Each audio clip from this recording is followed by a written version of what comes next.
Hi, and welcome to This Made My Week. Today's episode I would like to dedicate to Pope Francis, rest in peace, because even though I'm not religious at all, I am still very inspired by his compassionate leadership. I think there are so many lessons that we all can learn from him, so stick around and let's get into it. Pope Francis is a perfect example of peaceful influence and this shift. Even though he didn't make any radical changes in Catholic Church, yes, gay marriage is still not recognized. Yes, women still cannot become priests. Yes, there's still a huge conversation to be had about women's bodies, abortion, women's rights in general. I get all of that. However, he showed up in different ways. He wasn't so focused on making his mark in the history, but he still pushed things forward. He was so good at expanding our collective consciousness because of his compassionate presence and because the way he showed up in the world. I think Pope Francis had his own beliefs. He knew where he was standing, but also he recognized where those red lines were. And he was wise enough to recognize that even as a pope, he was still just a part of a collective that is not ready for these big changes. So instead of forcing and fighting and pushing, he surrendered to the reality as it is. And this acceptance was his greatest strength.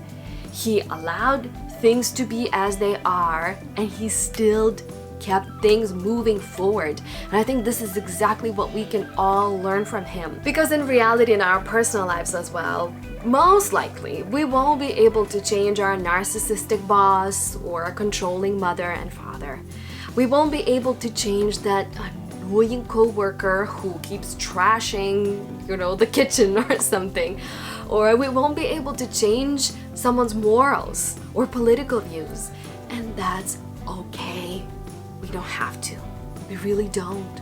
Most of the life, we don't live in black and white end of the spectrum in these highs and lows. No, most of the time we spend in this gray area, in mundane, ordinary, boring, everyday kind of situations where we're queuing at the checkout, standing in a line, or we're standing at the bus station with some strangers and we're sharing a moment together. This is what life is all about. That doesn't mean that we have to give up our power and do nothing. No. But we have to surrender to the life as it is, and in that gray area, in that life, live our truth. So many people today are obsessed about leaving a mark, leaving their print in the world, creating something big, or becoming the first of something or at something. And this is a huge distraction, and this is exactly what slows us down from change, because you're thinking about this massive, huge thing. Instead, the greatest and the best thing that we can do is embody this presence right now in this very moment. And Pope Francis did exactly that. He was so good at embodying and living his truth, whether that was as a pope or more in his personal endeavors and personal life. He never changed, he never shifted, he never gave in to the titles or to the luxury of living that life. He was this guy who loves to dance, who loves to play football, who loves a little bit of alcohol, who loves having a good time, making people laugh, and just hanging around with people.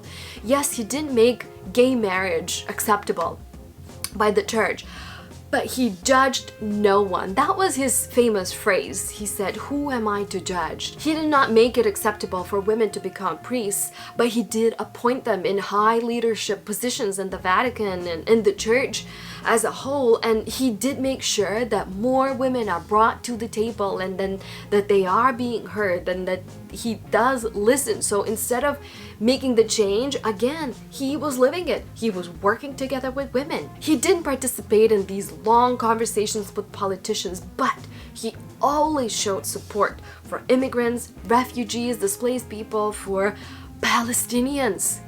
How huge is that? He was one of those rare leaders that from the very beginning was standing up for Palestinian people. Did you know that he called the priest of Catholic Church in Palestine every single day to check in and see how they're doing and how he can help them? That's the kind of person he was. He lived compassion, and he taught compassion till the very last days of his life. Overall, what Pope Francis did, he changed the culture of the church as a whole, because he wasn't the leader who preached the doctrine like church did for thousands of years. No, instead, he chose dialogue. He said that he always wanted to be in conversation with people, talk with them, not at them. So he really wanted to hear, listen, and understand. This is what I will remember Pope Francis for, his leadership that is rooted in compassion. And also, this is what I'm learning from him, how to be a leader in not a romanticized world, but in the real world that is complex, that is imperfect, that is annoying, that is slow, so slow, and very, very gray. Rest in peace, Pope Francis. Thank you for your service in the church and in the world as a whole. You will be remembered. Talking about leadership, I wanted to share a few people that I discovered on social media this week that totally made my week, inspired and made me smile. And the first one is a woman in Portland, Oregon. Her name's Rachel, and what she does, she creates herself and inspires other people to create small installations or tiny houses or tiny boxes where people can put whatever they want. They can leave the things and people can come and take them and exchange them, like people can exchange mugs, books, tiny knitted hats, or they can create their own mini art installations in those boxes and more. She created a map of all of those sidewalk joy boxes that she calls it. Is that how it's called? Sidewalk joy. So you can go ahead and check out the map and you can see where you can find what kind of installations, and they're so cute. And the purpose of those boxes is to simply bring joy into people's life whenever they walk by. I absolutely love her Instagram page. I'm gonna leave all the links in the description down below. It's a perfect example that you can accept that we live in a cuckoo crazy world. You don't need to force the change or fight it, but you can create the sidewalk joy and bring joy to the people in your community, in your neighborhood, in your city, or even people across the world, in another side of the world, all the way in Lithuania. Rachel, thank you so much for doing this and for sharing your journey, sharing these beautiful posts. They definitely made my week. Another example of compassionate leadership comes from California, Berkeley, where Daryl Owens lives. One day he was passing by a bus stop and he saw his neighbor sitting on the sidewalk because he was waiting for the bus after having a surgery for his foot, I think for his leg, for the chronic pain, and there was no bench, so he had to sit on the sidewalk. He took a picture of his neighbor and he posted on social media just kind of saying how ridiculous it is that we don't have benches. One of the community members saw this post and he was so inspired, he brought his own bench from his own house.